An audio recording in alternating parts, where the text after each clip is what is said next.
감사합니다. 주님 없이는 내 삶에 아무런 의미가 없다는 찬양 잘 들었습니다. 세상의 사람들은 각각이 다르지만은 또 클래스가 다르기도 합니다. 클래스는 인격의 깊이나 그리고 품격, 생각의 수준 등을 의미합니다. 공자는 이것을 가리켜서 격이라고도 그렇게 말을 했습니다. 그런데 성도들 안에서도 이 클래스가 있습니다. 한 부류는 영에 속한 사람들이 있는가 하면은 혼에 속한 사람이 있고 육에 속한 사람이 있습니다. 그래서 육에 속한 사람은 영에 속한 사람을 이해하지 못합니다. 그리고 영에 속한 이야기를 아무리 해도 그것이 들리지가 않는 것입니다. 그래서 귀도 그 영의 귀가 있고 눈도 영안이 있는 것입니다. 이것이 열려야지, 하나님께서 열어줘야지 하나님의 일하심을 보게 하고 또 이 땅 가운데서 보이지 않는 것이 일하는 것을 느끼게 되는 것입니다. 그래서 바리새인들은 예수님께서 성령으로 태어나시고 성령으로 일하시는 것을 이해하지 못했습니다. 그래서 예수님이 하시는 일마다 반대했습니다. 예수님께서 그들을 향해서 말하기를 너희들은 맹인이라고 말했습니다. 진정으로 맹인이었던 분들이 눈을 뜨고 깨닫게 되었지만 그들은 영적으로 어둠에 쌓여 있었기 때문에 하나님의 말씀을 이해하지 못했던 것입니다. 영적 관점으로 볼 때도 하나님 나라가 있고 천군 천사가 있습니다. 그리고 마귀가 있습니다. 그러므로 엘리사가 기도할 때에 눈으로는 보이지 않았지만은 불병거와 불말들이 산 위에 가득했던 것을 그는 감지하였던 것입니다. 이처럼 우리가 보지 못한다고 해서 없는 것이 아니라 보이지 않아도 싫지 않은 세계가 있습니다. 그래서 삼천층을 바라보았던 바울은 고린도후서 4장 18절에서 이렇게 말합니다. 우리가 주목하는 것은 보이는 것이 아니요 보이지 않는 것이니 보이는 것은 잠깐이요 보이지 않는 것은 영원합니다. 보이지 않는 것이 실체라는 것입니다. 우리의 눈에는 보이지 않지만 수많은 전파와 전기들, 중력들 이런 것들이 이 공기 가운데 작용하고 있다는 것입니다. 이런 것들이 우리의 삶을 AI를 통해서 블루투스를 통해서 우리의 삶을 지배하고 있는 것입니다. 그러므로 우리가 살아가는 이 세상은 바로 영적 전쟁터입니다. 그러므로 바울은 보이지 않는 것이 실체라고 말하고 그것을 성도들은 깨달아야 된다고 말하는 것입니다. 마귀는 눈에 보이지 않지만은 우리의 마음과 생각 그리고 선택의 순간마다 우리들을 조종하고 지배하고자 합니다. 우리를 유혹하고 시험을 통하여서 우리를 넘어뜨리려고 하는 것이 마귀인 것입니다. 그것을 알기 못하기 때문에 성도들이 계속해서 넘어지고 이걸 분별하지 못하기 때문에 마귀의 밥이 되는 것입니다. 오늘 본문은 우리 주님께서 어떻게 마귀의 시험을 이기셨는가를 보여주고 있습니다. 나를 믿고 따르면 너희들이 분명한 이런 마귀의 시험과 공격을 받게 될 것인데 나를 본받아서 너희가 이것을 이기라는 것을 오늘 시범적으로 보여주고 있는 것입니다. 예수님께서 광야에서 마귀의 시험을 받았을 때는 바로 세례 요한에게 세례를 받으시고 하나님 아버지로부터 이는 내 사랑하는 아들이요 내 기뻐하는 자라는 공식적인 말씀을 들은 후에 일어났습니다. 마태복음 4장 1절 2절은 이렇게 말합니다. 그때 예수께서 성령에게 이끌려 마귀에게 시험을 받으러 광야로 가사 40일을 밤낮으로 금식하신 후에 줄이신지라. 성경 말씀 안에는 많은 것이 압축되어 있습니다. 그 안에는 하나님의 계획과 섭리, 하나님의 뜻이 담겨 있는 것입니다. 그러므로 가르치는 자가 필요한 것입니다. 예수께서 성령에 이끌려 마귀의 시험을 받으러 갔다는 말은 서로가 상반되고 이해할 수 없는 말입니다. 이것은 다시 말해서 하나님께서 인정하셨다는 것입니다. 그 광야에서 시험 받으신 것은 하나님의 뜻이 있다는 것을 말해주고 있는 것입니다. 그것은 좀 더 구체적으로 논증을 하자면 욥기를 통해서 알 수 있습니다. 마귀가 욥기에 보면은 하나님의 의전회의에 참석하는 것을 볼 수 있습니다. 그는 신실하였던 욥에 대해서 참소하며 탄원을 하는데 그를 시험하기 위해서 하나님의 허락하에서 그 범위 내에서 그를 시험하는 것을 볼 수가 있습니다. 우리가 마귀의 시험 가운데 있다면은, 그리고 고난 가운데 있다면은 우리는 이러한 영적인 부분들에 대해서 이해할 필요가 있습니다. 또한 예수님께서는 광야에서 40일 동안 금식하셨습니다. 이는 출애굽 시에 이스라엘 백성들이 홍해를 지나 광야에서 40년 동안 그들이 줄이며 시험당하였던 것을 압축하고 있습니다. 이스라엘 백성들은 광야에서 하나님의 말씀에 순종하지 않았습니다. 여호수아와 갈렙 그 두 사람을 제하고는 모두가 광야에서 죽었습니다. 그러므로 이 40이라는 숫자는 하나님의 선택함을 받은 하나님의 백성들에게 있어서 특별한 의미를 갖습니다. 하나님의 예정과 작정, 계획과 섭리가 그 안에 모두 담겨 있는 것입니다. 이스라엘 백성들은 홍해를 건넌 후에 시험이 다가왔습니다. 홍해를 건넜다는 것은 물속에 잠겼다가 살아났다는 것입니다. 바로 세례를 의미하는 것입니다. 죄의 땅으로부터 벗어나 이제 언약의 땅을 향하여 나아가는 것을 의미합니다. 예수님도 세례 요한으로부터 세례를 받으신 후에 곧바로 성령에게 이끌려 광야로 갔습니다. 마귀들은 쉬지 않고 우리를 유혹합니다. 수단과 방법을 동원해서 성도들을 넘어뜨리려 하고 시험하고 있습니다. 그리고 우리 인생에는 광야와 같은 시기가 오게 됩니다. 고독하고 힘들고 아무도 알아주지 않고 하소연할 데도 없는 시기, 그것이 바로 광야인 것입니다. 시험의 때에 예수께서 나를 따르라고 말씀하신 것처럼 예수님처럼 따라 행하면은 이 시험을 이기는 것입니다. 아멘.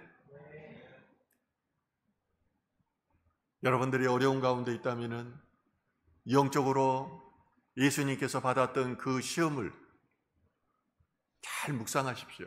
어떻게 이기셨는가를 생각해 보십시오. 여러분들이 영혼의 어두운 방 가운데 거니는 때가 있다면은 이 가운데서 하나님의 일하심을 보고 영안이 열어나고, 그리고 인생에서 일어나는 이 일들이 영적 전투라는 것을 여러분들이 깨달아야 하는 것입니다. 그렇기 때문에 그 광야길을 거치면서 신앙이 성숙하고 발전하는 것이에요. 첫 번째 시험입니다. 이것을 떡의 시험이라고 하는데요, 육신의 정욕과 관계되는 것입니다. 마귀는 예수님께 내가 하나님의 아들이거든 이 돌들을 떡으로 떡덩이게 되게 하라고 말합니다. 내가 만일 하나님의 아들이거늘, 이 말을 히브리어 원어적으로 보면은 조건부가 아닙니다. 확정적인 것을 말하고 있습니다. 내가 하나님의 아들이기 때문에 하나님으로부터 보내심을 받은 자라는 것을 네가 보여주라는 것입니다. 40일 동안 굶주린 상태에서 먹는 것은 당연한 욕구입니다. 하지만 그것이 하나님의 뜻을 벗어난 방식이라는 데에 문제가 있습니다. 예수님은 신명기 8장 3절에 사람이 떡으로만 살 것이 아니요 하나님의 입으로부터 나오는 모든 말씀으로 살 것이라고 말합니다. 우리 삶에서 마귀는 종종 피로와 욕구를 통해서 우리를 유혹합니다. 많은 성도들이 이 원초적인 것들 때문에 넘어집니다. 목사들도 이것 때문에 많이 넘어집니다. 이러한 필요한 욕구를 충족시키는 대표적인 것이 물질인데, 물질을 대표하는 것이 돈입니다. 마태복음 6장 24절은 이렇게 말합니다. 한 사람이 두 주인을 섬기지 못할 것이니 혹 이를 미워하고 저를 사랑하거나 혹 이를 중히 여기고 저를 경히 여김이라. 너희가 하나님과 재물을 겸하여 섬기지 못하느니라. 여러분들 신앙생활 가운데 끊임없이 이 싸움 가운데 부딪히게 됩니다. 이 싸움 때문에 하나님의 말씀을 실행하지 못하는 것입니다. 이 돈과 하나님 사랑 사이에서 말씀을 지키지 못하고 늘 넘어지게 되는 것입니다. 그러나 하나님과 돈의 선택의 갈림길에서 우리는 하나님을 선택해야 됩니다. 하나님을 선택하면은 하나님이 돈을 줍니다. 이 단계에 여러분들이 들어가면은 모든 것이 기쁨입니다. 모든 것이 감사입니다. 모든 것이 은혜입니다. 이러고 나면은 제가 말했던 말이 목사님이 말했던 말이 그게 진심이었구나, 이걸 깨닫게 다르는 거예요. 클래스가 달라지는 거예요. 두 번째는 성전 꼭대기에서의 시험입니다. 이것을 이생의 자랑과 관계되는 것입니다. 이제 마귀는 예수님을 거룩한 성 예루살렘 성전 꼭대기에 세우고 내가 하나님의 아들이거든 뛰어내리라고 말합니다. 마태복음 4장 6절, 이르되 내가 만일 하나님의 아들이거든 뛰어내리라 기록되었으되 그가 너를 위하여 그의 사자들을 명하시리니 그들이 손으로 너를 받들어 발이 돌에 부딪히지 않게 하리로다 하였느니라. 이번에는 마귀도 하나님의 말씀을 가지고 유혹합니다. 그는 시편 91장 11절에서 12절 말씀을 인용하는데, 내가 성전 꼭대기에서 뛰어내리면 하나님의 천사들이 너를 받들어 부딪히지 않게 할 것이라. 얼마나 멋집니까? 하나님의 아들이신 예수가 그 예루살렘 성 얼마나 웅장한데 거기에서 많은 성전에 모여있는 사람들 보는 앞에서 뛰어내리고 그것을 뛰어내리는 것을 다치지 않게 천사들이 다 받친다면 얼마나 멋진 일이겠습니까? 멋진 퍼포먼스입니다. 오늘날도 많은 목회자들 그리고 장로라고 권사라고 하는 사람들도 이런 유혹에 빠질 수 있다는 것입니다. 내가 이렇게 위대한 사람이다, 누구를 치유하고 고치고 하는 것이 하나님의 영광을 위한 것이고 한 영혼을 구원하는 데 목적이 있는 것이 아니라 자기가 그 영광을 도둑질하고 자기를 드러내려고 하는 끊임없는 사단의 유혹 앞에서 무릎을 꿇게 된다는 것입니다. 그런데 내가 뛰어내리지 못한다면 하나님이 아니라는 뜻이라고 은연중에 마귀는 예수님께 압박을 가하고 있습니다. 마귀는 이처럼 때에 따라 하나님의 말씀을 인용해서 미혹해 하기도 합니다. 그런데 영적으로 깨어있으면 그것이 마귀의 음성이라는 것을 금방 깨닫습니다. 그걸 깨닫지 못하면 저 같은 경우는 그 자리에서 직설적으로 이야기해요. 그건 마귀의 음성입니다. 그러면 그 뒤부터 나를 보려고도 안 해요. 하나님의 음성이면 그대로 이루어집니다. 그런데 마귀의 음성은요, 그 결과가 거짓으로 늘 판명이 나요. 마귀는 이처럼 우리를 속이는데 거짓 선지자들과 이단을 우리는 경계해야 되는 이유가 여기에 있습니다. 영적인 것들 그리고 영에 대해서 분별을 해야 되는 이유가 여기에 있는 것입니다. 하나님의 형상으로 지음받은 우리가 마귀에게 절한다는 것은 하나님이 마귀에게 절한다는 것을 의미합니다. 오늘날도 우리가 지정의를 가지고 하나님의 그 형상으로 지음받았기 때문에 이것을 활용해서 사물을 보고 깨달아야 된다는 것입니다. 이러한 것들이 없었기 때문에 예수 그리스도께서 우리의 살리신 이 고차원의 기독교가 천박한 종교가 되어버렸습니다. 어떻게 이만희가 보혜사가 됩니까? 통일교회 한 학자가 어떻게 해서 독성자가 됩니까? 보통 사람들, 일반인들도 한눈이면 그 사람들이 가짜란 것을 알아보는데 수많은 수십만의 사람들이 그들을 추종하고 따르고 있어요. 그러므로 오늘날 다시 한번 예수를 부끄럽게 한다는 것입니다. 그러므로 많은 젊은이들이 교회를 떠나가고 교회 밖에서 방황하고 있는 것입니다. 우리는 이것을 정말로 회개해야 됩니다.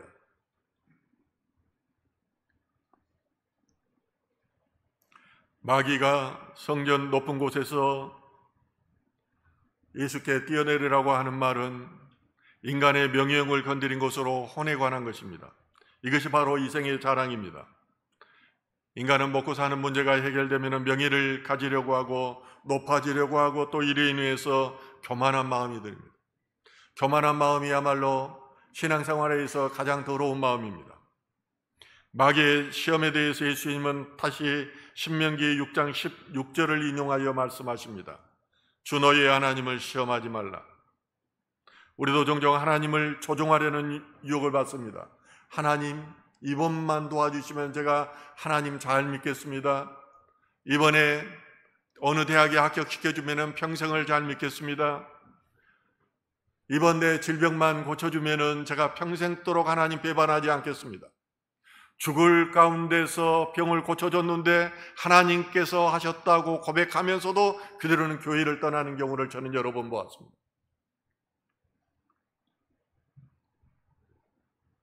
하지만 믿음은 하나님을 시험하는 것이 아닙니다.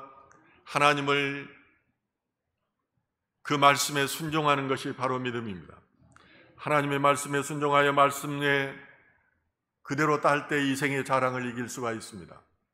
세 번째는 세상 영광의 시험입니다. 이것을 안목의 정욕이라고도 말합니다. 이제 경배 문제로 마귀는 예수님께 천하만국의 영화를 보여주며 나에게 절하면 이 모든 것을 내게 주겠다고 유혹합니다. 오늘날도 마귀들은 절받기를 좋아합니다. 그래서 죽은 자에게는 2배를 하고 또 왕에게는 4배를 하는 것을 볼 수 있습니다. 예수님께서는 마귀에게 절을 한다는 것은 마귀에게 굴복하는 것을 의미합니다. 마귀를 섬긴다는 것을 의미합니다. 마귀는 예수님이 무엇 때문에 이 땅에 오셨는가를 알았습니다. 그러므로 어떻게 해서든지 예수님이 인간 구원을 하려는 그 일을 못하도록 방해하려고 있습니다. 마태복음 4장 10절에서 예수님께서 이렇게 말씀하십니다. 사단아 물러가라. 기록되었으며 주 너의 하나님께 경배하고 다만 그를 섬기라 하였느니라. 절대 우리는 마귀에게 절해서는 안 됩니다. 우상 앞에 절대 절해서는 안 됩니다. 생생한 하나님의 명령입니다. 바벨론의 왕 느부갓네살은 세상을 정복하고 큰 신상 우상을 만들어 놓고 모두 그 앞에 엎드려 절하도록 그렇게 했습니다. 왕의 명령에 따르지 않는다면 그를 품몸을 속에다가 던져서 그를 죽이겠다고 이렇게 협박했습니다. 그런데 다니엘의 세 친구들은 뭐라고 말합니까? 다니엘서 3장 16절과 17절은 말합니다.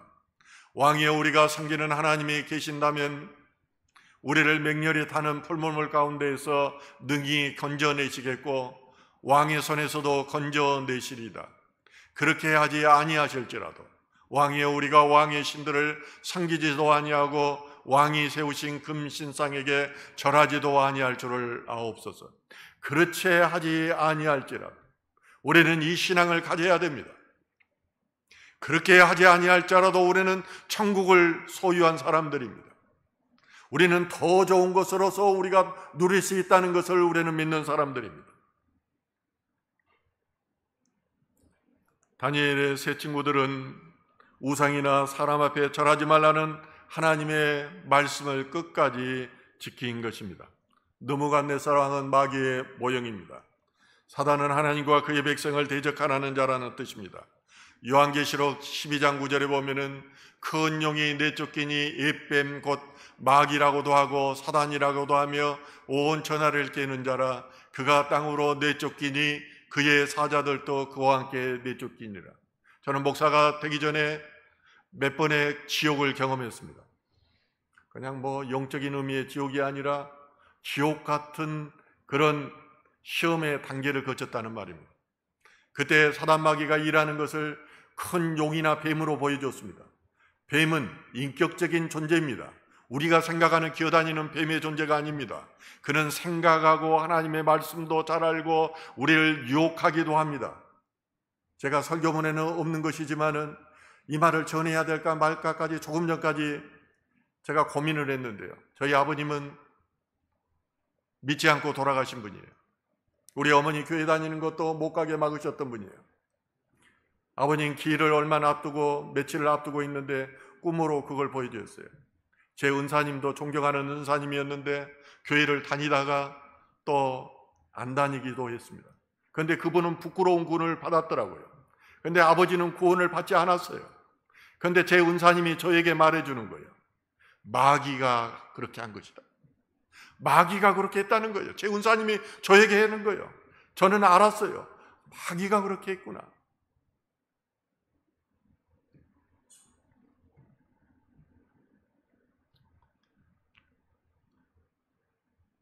본질상 사단 마귀는 거짓말장이고 속이는 자이고 참소자요 살인자인 것입니다.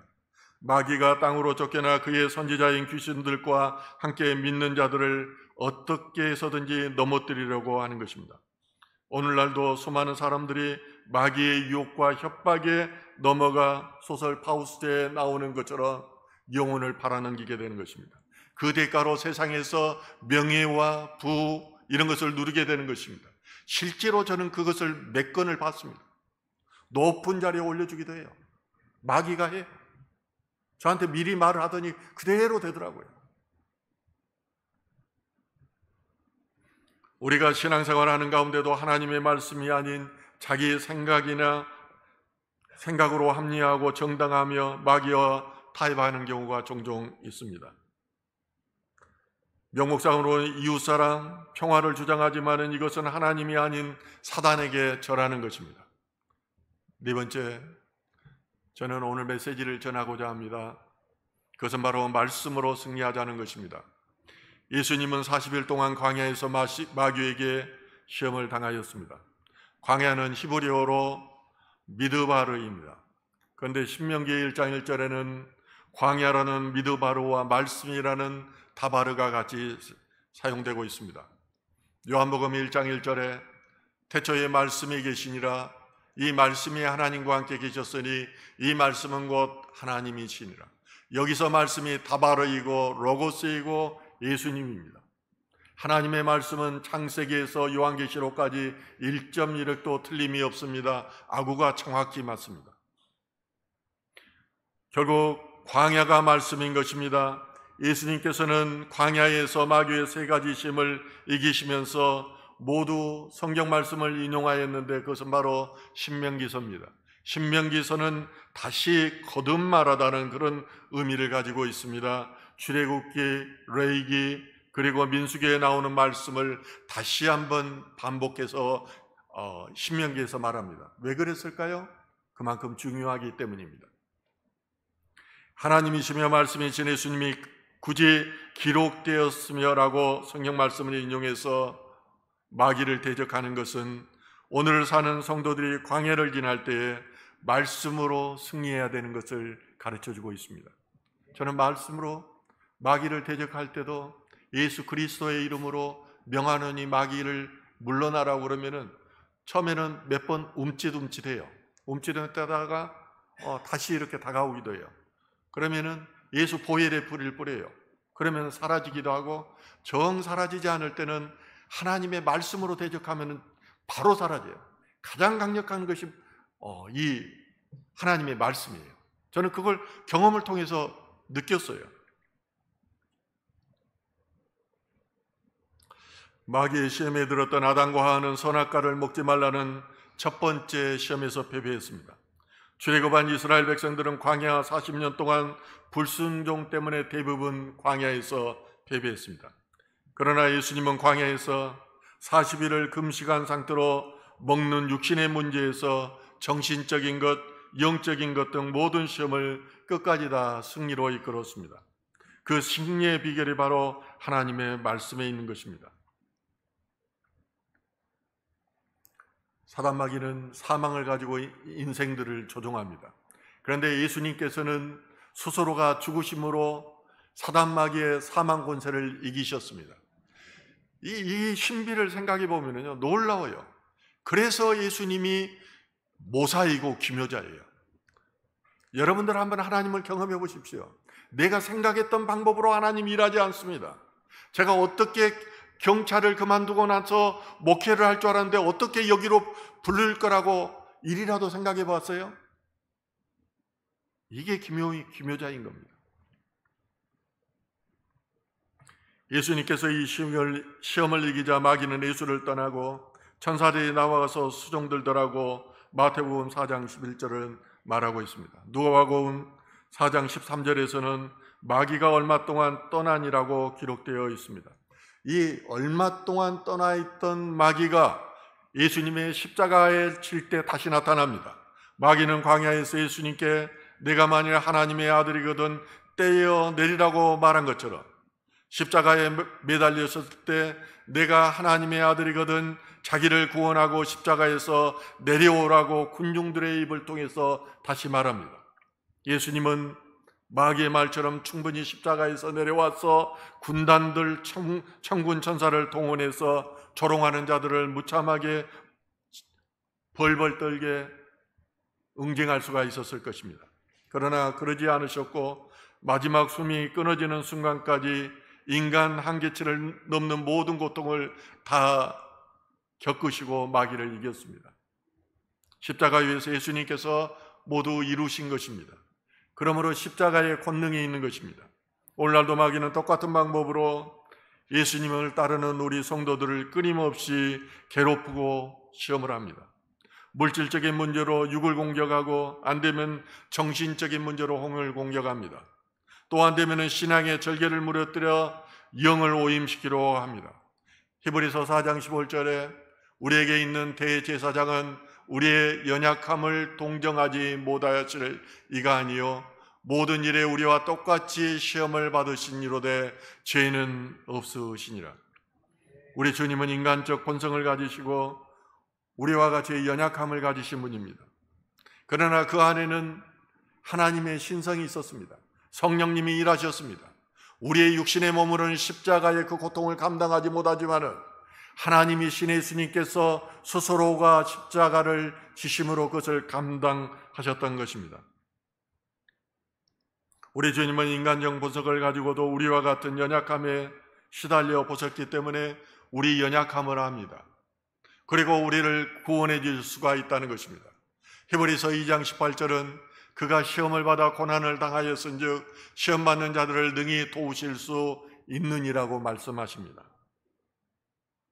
우리가 고난을 받아보지 않고 어떻게 제가 고난을 설교할 수 있겠습니까? 그 고난의 깊이를 저는 지옥이라고 표현하는데 그렇지 않고 어떻게 고통당하는 성도들을 위해서 기도해 줄 수가 있겠어요? 눈 하나 깜짝하지 않았어요.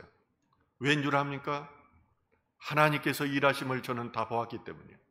마귀가 이렇게 하는 것을 보았기 때문이에요.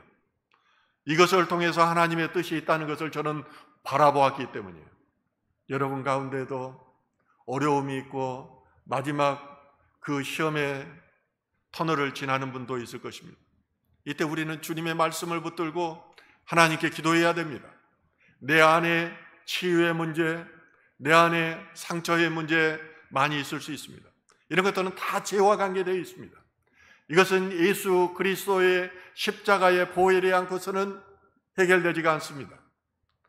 무엇 때문에 예수님께서 그 고통을 당하시고 그 수모를 당하시고 그 조롱을 당하신든지 그것이 나 때문이라는 것을 알고 보혈 흘리신 그 십자가문을 지날 때만이 우리는 치유를 받을 수가 있다는 것입니다.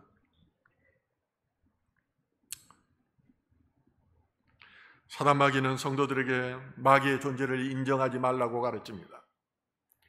목사도 신방을 가면은 마귀에 들려 있으면은 전화 와가지고 못 오도록 막 합니다. 제가 고등학교 때 우리 학생회 부회장이 교회에서 귀신이 들렸는데 목사님만 신방만 가면 막 발버둥을 친대요.